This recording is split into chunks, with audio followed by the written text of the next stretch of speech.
धन्यवाद सभापति महोदय कि आपने मुझे एक अवसर दिया इस विधेयक पर बोलने के लिए। नारी शक्ति वंदन विधेयक।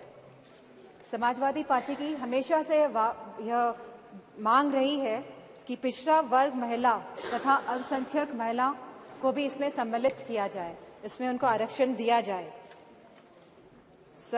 लोकसभा और विधानसभा में तो यह बिल लागू होगा, लेकिन हम ये पूछना चाहते हैं कि ये राज्यसभा और विधान परिषद में भी लागू होगा कि नहीं लागू होगा।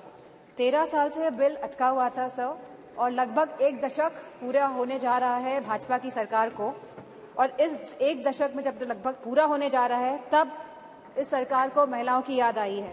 तो आखिर क्यों, जब यह 10 वर्ष पूरे होने जा रहे हैं सरकार को, तो महिलाओं की याद आई है अब।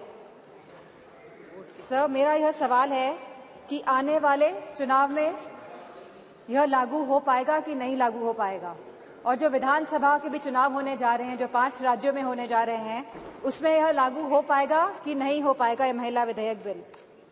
सवाल यह भी है कि जनगणना कब होगी, और यह सवाल इसके साथ यह भी है कि यह सरकार जातिगत जनगणना कराएगी या नहीं कराएगी।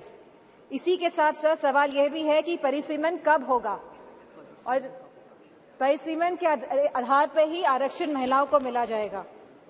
प्रधानमंत्री जी ने कहा था कि हमें सिद्धि की बात करी थी तो साधना से ही सिद्धि की प्राप्ति होती है, और असली साधना तभी होगी जब हम महिलाओं को उनका पूर्ण आरक्षण देंगे, जब हम ओबीसी महिलाओं को इसमें इंक्लूड करेंगे, जब हम SC/ST महिलाओं को इसमें इंक्लूड करेंगे, और जब हम अल्पसंख्यक महिलाओं को भी इसमें इंक्लूड करेंगे, सम्मिलित करेंगे।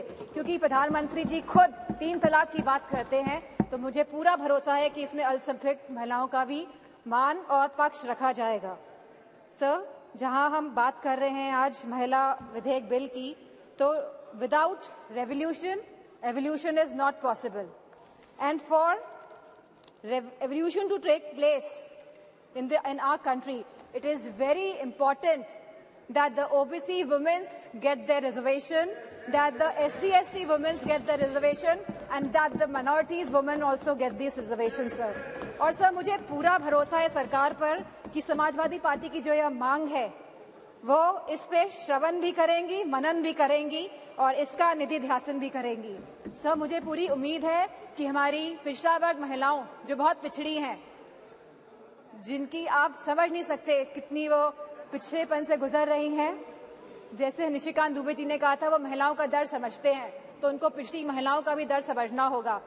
मेरा अनुरोध है कि आप हमारे मोस्ट ऑनरेबल मेंबर को ये कहिए कि वो किसी भी सदस्य का नाम जो सदन में मौजूद नहीं है वो ना लें, और आने वाली कार्यवाहियों में भी ना लें। इन्हीं शब्दों के साथ समाजवादी पार्टी की मांग को मैं दोहराते हुए कि पिछड़ा वर्ग की महिलाएं, अल्पसंख्यक महिलाएं और SC/ST महिलाओं को भी आरक्षण मिलना चाहिए। मैं अपनी बात को समाप्त करती हूँ। धन्यवाद। श्रीमती जनको Meena ji. She's not there?